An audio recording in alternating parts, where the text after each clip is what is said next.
Not long ago, I was looking at buying something, and man, it was feeding my flesh. That is so cool. It was a car. And I saw it when I pulled out of the Rooster Cafe. And that car winked at me with its headlight. It just went just like that.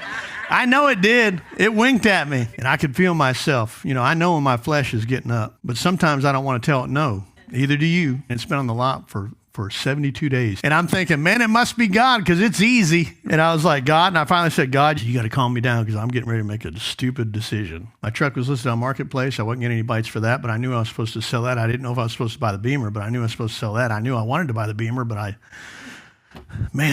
just when I prayed that, I had the radio on, an ad or a spot that played. He goes, you may be able to afford the vehicle, but you cannot afford the maintenance on that you're getting ready to have to spend. And it was this loud.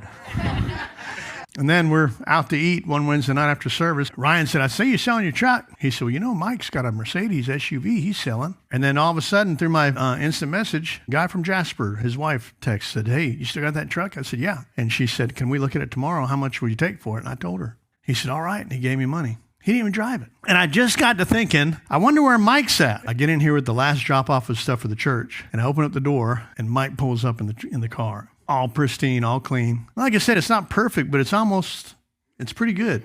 So I say all that to say, I got caught flat-footed on the truck.